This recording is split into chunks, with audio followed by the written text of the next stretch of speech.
नमस्कार। अब हमें मान लेना चाहिए कि भारत और चीन के संबंध सामान्य हो गए। भारत के विदेश सचिव विक्रम मिस्री 2 दिन की यात्रा पर थे। चीन, बीजिंग। वहां पर उन्होंने विदेश मंत्री चीन के वांग यी से भी मुलाकात करी और चीन की कम्युनिस्ट पार्टी के शीर्ष नेतृत्व में से कई लोगों से उनकी मुलाकात हुई। रिश्ते सामान्य होने के जो मापक हैं, उसका सबसे बड़ा मापक ये था कि गलवान जो वायलेंस हुआ था 2020 का, मतलब 5 साल हो गए गलवान के बाद जो हिंसक घटनाएं हुई थी भारत और चीन की सेना के बीच, उसके बाद line of actual control LAC पूर्वी लद्दाख में खास करके डेमचौक और कुछ और हिस्सों पर जो भारत और चीन की जो सैनिकों की जो मौजूदगी थी वो बहुत ही एबनॉर्मल और बहुत ही अलग ढंग की थी और ऐसी स्थिति में 5 साल गुजर गए। द्विपक्षीय जो संबंध भारत और चीन के थे वो असामान्य थे, डिस्टर्ब थे, एबनॉर्मल थे। लेकिन एक जो सबसे बड़ा मापक है रिश्ते में सुधार का, सामान्य हो जाने का, वो है एक दूसरे देशों के बीच सीधा हवाई यात्रा।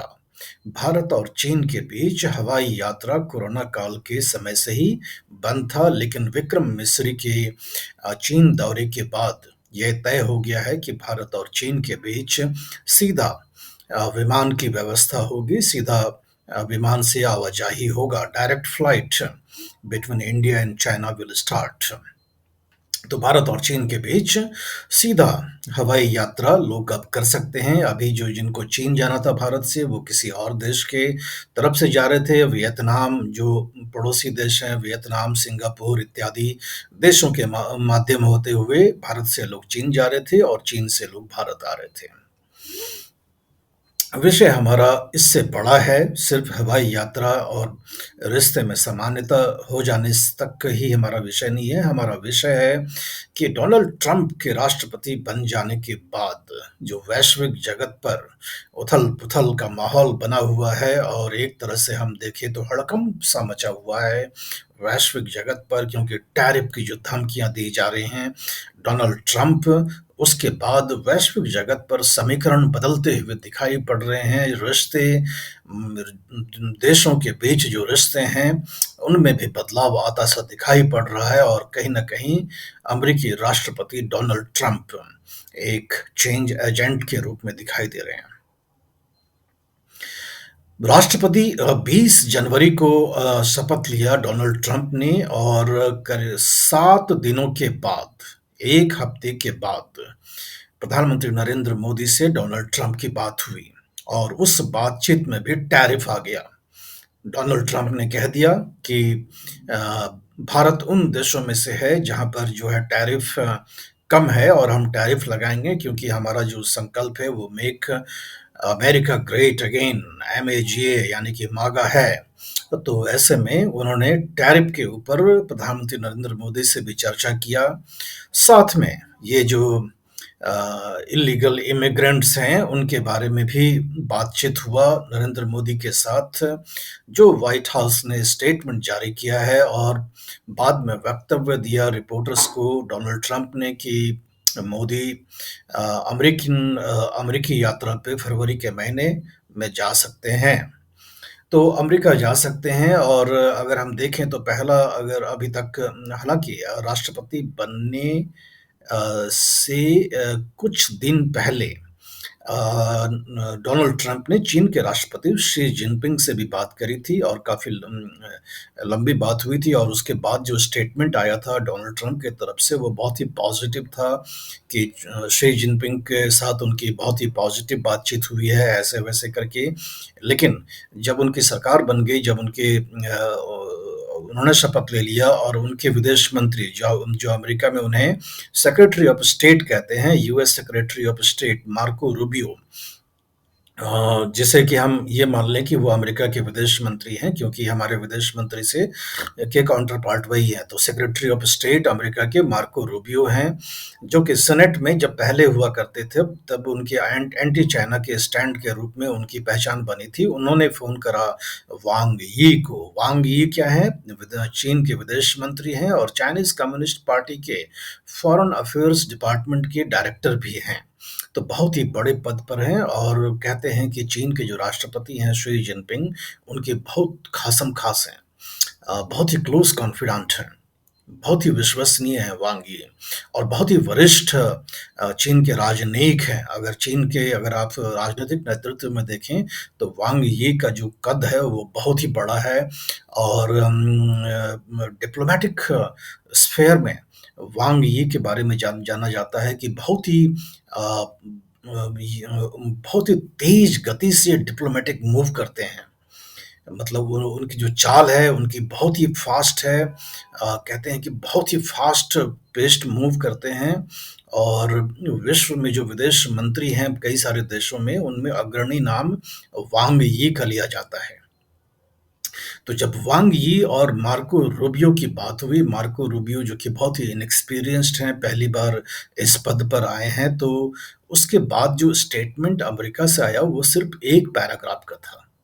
सिर्फ़ एक छोटा-सा पैराग्राफ कि उन्होंने बात करी वांग यी से, चीन के विदेश मंत्री से बहुत सारे मुद्दों के ऊपर बात हुई और ऐसे-वैसे करके छोड़ा खत्म कर दिया, एक पैराग्राफ में। लेकिन चीन के विदेश मंत्रालय ने एक विस्तृत स्टेटमेंट जारी किया, मार्को रूबियो से बात होने पर। बहुत ही लंबा। उसमें ताइवान के बारे में कहा कि अमेरिका ने 1 नहीं, 2 नहीं, 3 बार इस बात का कमिटमेंट दिया है कि अमेरिका वन चाइना पॉलिसी को एक्सेप्ट करता है। और वांग यी ने याद दिलाया मार्को रूबियो को कि विश्व में शांति और स्थिरता और इकोनॉमिक स्टेबिलिटी के लिए ज़रूरी है कि अमेरिका को अपनी हैसियत के अनुसार, जो उनकी हैसियत है एक बड़े आर्थिक शक्ति की, उसके हिसाब से ज़िम्मेदार पूर्वक व्यवहार करना चाहिए।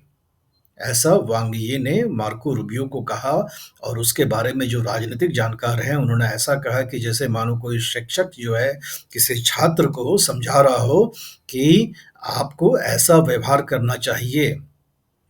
वांग यी की तरफ से जो स्टेटमेंट आया कि होप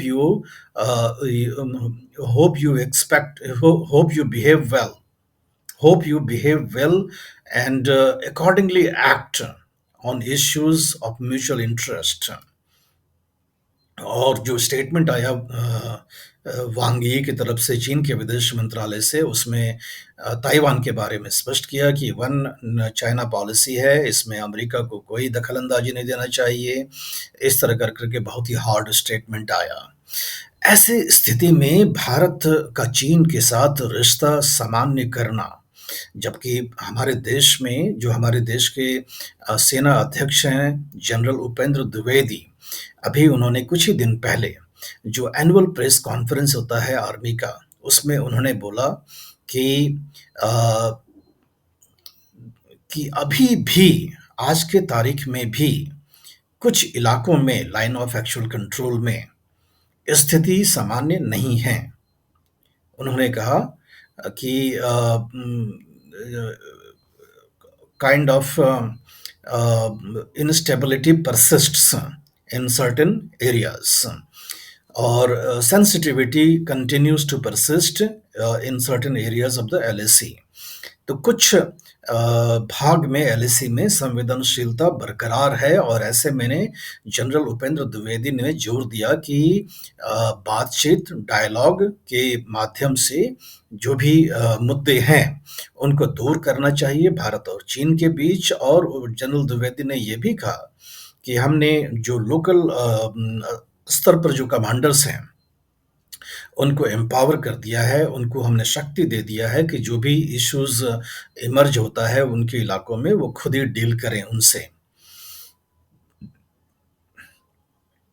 जब पिछले महीना, अगर हम आज 28 जनवरी है, करीबन 1 महीना पहले भारत के राष्ट्रीय सुरक्षा सुरक्षा सलाहकार अजित डोभाल चीन गए थे और उन्होंने अपने जो वहाँ पर एक डेलीगेशन लेकर के गए थे और वो जो मीटिंग हुआ था उसका संदर्भ हम आपको पहले बता दें कि रूस के शहर कज़ान में ब्रिक्स का समिट हुआ था। ब्रिक्स समिट के साइडलाइन में प्रधानमंत्री नरेंद्र मोदी और चीन के राष्ट्रपति शी जिनपिंग का द्विपक्षीय वार्ता हुआ था और एक तरह से डिप्लोमेटिक कम्युनिटी में कहा जाता है कि कज़ान स्पिरिट के तहत ये तय हुआ था कि भारत और चीन के जो राष्ट्रीय सुरक्षा सलाहकार हैं, वो मिलेंगे।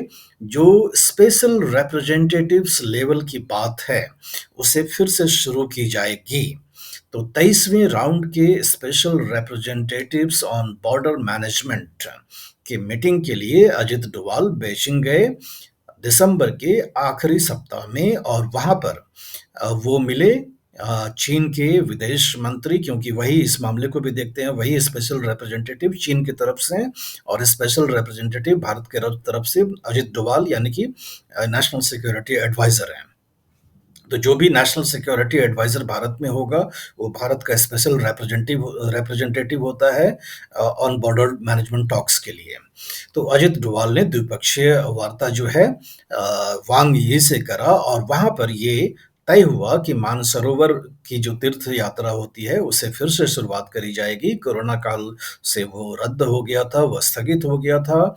तो कैलाश मानसरोवर की यात्रा की जो बात हुई थी वो अजित डोभाल के यात्रा के समय ही उसकी बात हुई थी और ये भी बात हुई थी कि नाथुला जो बॉर्डर पास है उससे जो लोकल लेवल पर जो ट्रेड होता है उसकी भी शुरुआत करी जाएगी। ये भी अजित डोभाल और वांग यी के समय की ही बात सहमति की बात है। हाइड्रोग्राफिक डेटा का एक्सचेंज, जो नदियां हैं चीन के हिस्से में, तिब्बत में, चीन के अलग प्रांतों में जो भारत की तरफ आती हैं, तो उनके डेटा का एक्सचेंज भी उसके ऊपर सहमति अजित डोभाल की वार्ता के समय ही हुआ था जब उन्होंने वांग यी से मुलाकात किया था एक डेलीगेशन लेवल पर।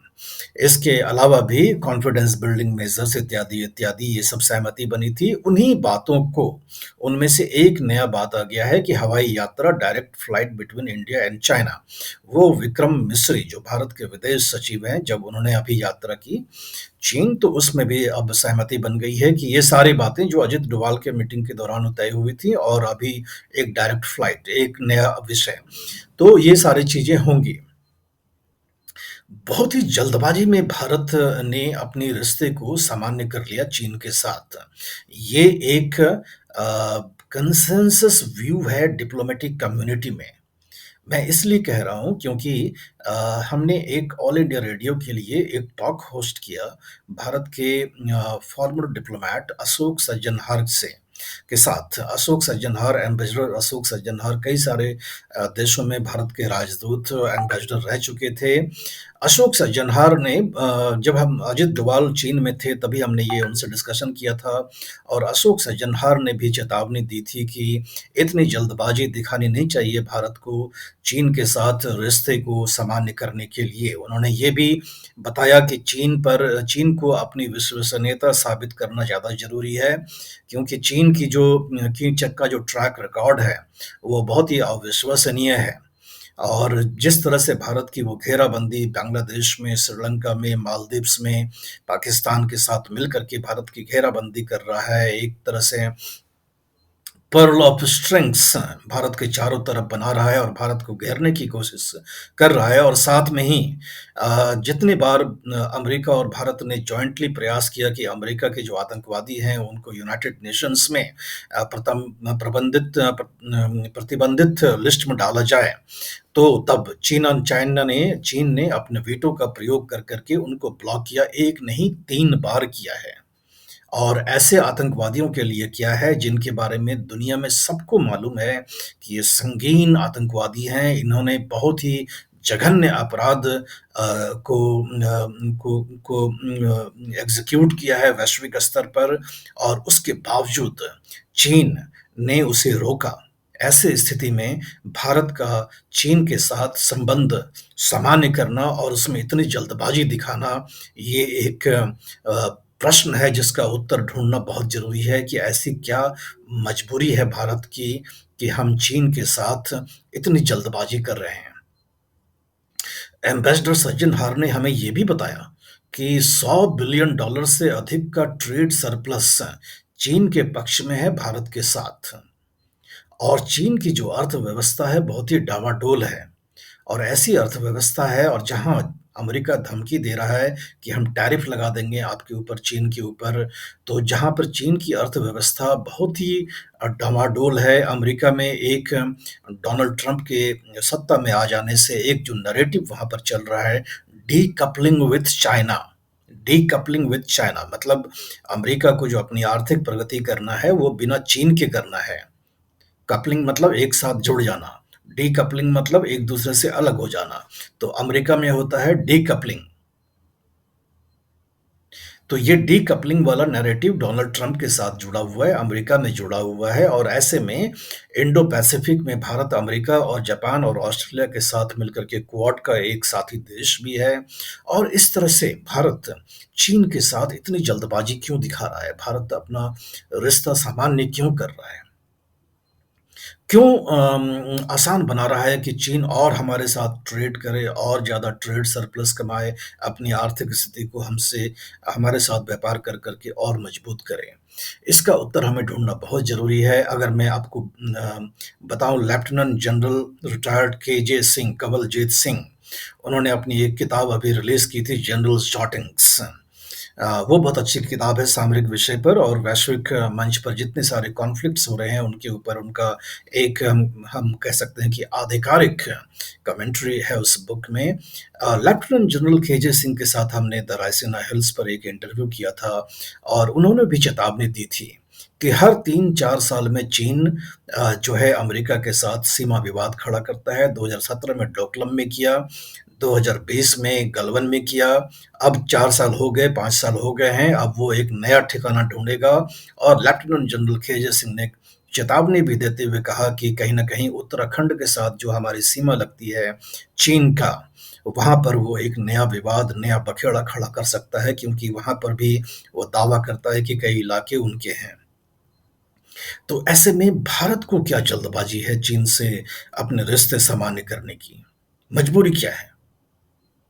एक कारण समझ में आता है, वो ये है कि जब जो बिडेन राष्ट्रपति थे अमेरिका के और उनका जो अंतिम 6 महीना था, उस अंतिम 6 महीने में जिस तरह से सिख सेपरेटिस्ट अलगाववादी तत्वों को उन्होंने जो बढ़ावा दिया, अपने घर पर डिनर पे उनको इनवाइट किया उन अलगाववादी तत्वों को। और सैन फ्रांसिस्को में भारत का जो कॉन्सुलेट है, वहाँ पर इन अलगाववादी तत्वों ने अटैक भी करा और अमेरिका की तरफ से कोई एक्शन भी नहीं हुआ। और साथ में ही अम, पन्नून मामला, ये जो सिख अलगाववादी हैं, पन्नून जो कि अमेरिकी नागरिक हैं, उनके ऊपर तथाकथित जानलेवा हमला में भारत के एजेंट्स के ऊपर वहाँ के यूएस के जस्टिस डिपार्टमेंट ने आरोप लगाया। और उसके बाद जो रिश्ते में जो कड़वाहट सी होती हुई दिखाई पड़ी, उसके बाद ऐसा लगा मानो जैसे कि भारत रूस और चीन के थोड़ा और करीब होता गया क्योंकि भारत को कहीं न कहीं भरोसा में संशय आ गया कि कहीं जो ये कनाडा जो आरोप लगा रहा है भारत के ऊपर कि हरजीत सिंह निज्जर का हत्या में भारत इन्वॉल्व था, भारत शामिल था। और वो जो फाइव आइज़ इंटेलिजेंस नेटवर्क का हवाला देकर के कनाडा के प्रधानमंत्री जस्टिन ट्रूडो ने अपने संसद में आरोप लगाया था, भारत उस फाइव आइज़ का देश जो है अमेरिका है, न्यूज़ीलैंड है, इंग्लैंड है, कनाडा है और ऑस्ट्रेलिया है। और जितने भी इंटेलिजेंस का हवाला दिया गया था वो अमेरिका के तरफ से दिया गया था। तो कहीं न कहीं भारत के अंदर में ये एक संशय वाली स्थिति बन गई कि अमेरिका एक विश्वसनीय पार्टनर नहीं हो सकता है। जिस तरह से रूस ने कभी भी भारत के इंटरेस्ट का के साथ कोई खिलवाड़ नहीं किया, रूस हमेशा एक विश्वसनीय देश बना रहा भारत के लिए, उस तरह से अमेरिका नहीं हो सकता है। और इसलिए हमें ऐसा लगता है कि भारत चीन और रूस के साथ अपने संबंध को अच्छा करना चाहता है, एक तरह से ईस्टर्न अलायंस, ताकि हम ये अगर अमेरिका की तरफ से कोई प्रॉब्लम होता है पश्चिमी देशों के साथ, तो हमें एक फॉल बैक ऑप्शन होना चाहिए। लेकिन अभी बहुत सारे प्रश्न बाकी हैं, उनके उत्तर अभी ढूँढना बाकी है। डोनाल्ड ट्रंप के साथ प्रधानमंत्री नरेंद्र मोदी की बात और उसमें टैरिफ का ज़िक्र, इल्लीगल इमिग्रेंट्स का ज़िक्र। खबरें ऐसी आ रही हैं कि जो अमेरिकी दूतावास हैं देश में, वो अब इंटर्नशिप की भी एप्लीकेशन रिजेक्ट कर रहे हैं। अगर कोई भी छात्र कोई भी इंटर्नशिप के लिए अप्लाई कर रहा है शॉर्ट टर्म के लिए, तो उनका भी वीज़ा स्वीकृत नहीं किया जा रहा है अमेरिकन दूतावासों में। तो एक तरह से जो अमेरिकन राष्ट्रवाद को लेकर के डोनाल्ड ट्रंप चल रहे हैं, उससे बहुत बड़ा असर पड़ने वाला है भारत और अमेरिका के रिश्ते के ऊपर। और हम जानते हैं कि प्रो डॉलर हैं डोनाल्ड ट्रंप, और जबकि भारत ब्रिक्स जैसे संगठन का मेंबर होने की वजह से भारत लोकल करेंसीज़ में व्यापार करने में विश्वास करता है। हम ईरान के साथ अपने आपस के करेंसी में व्यापार करते हैं, रूस के साथ हम आपस की करेंसी में व्यापार करते हैं, क्योंकि अमेरिका और पश्चिमी देशों का एक आदत है कि जब भी इनके रिश्ते खराब होते हैं किसी देश के साथ, तो ये सैंक्शन लगाते हैं। वैसे स्थिति में जो नॉर्मल्सी है वो डिसरप्ट होता है, और उस डिसरप्शन की वजह से विकासशील देश और इमर्जिंग कंट्रीज जैसा भारत है, वहाँ पर उसका बहुत बुरा असर पड़ता है। तो ऐसा लगता है कि चीन के साथ जो रिश्ते को सामान्य करने की भारत की जल्दबाजी सी दिख रही है, उसमें कहीं न कहीं अमेरिका में जो राजनीतिक परिवर्तन आ रहा है और उसकी वजह से जो कॉन्सेक्वेंसेस हो रहे हैं, उसका भी योगदान है। इस विषय के बारे में आप क्या सोचते हैं, वो हमें आप लिख कर के बताएँ, और वीडियो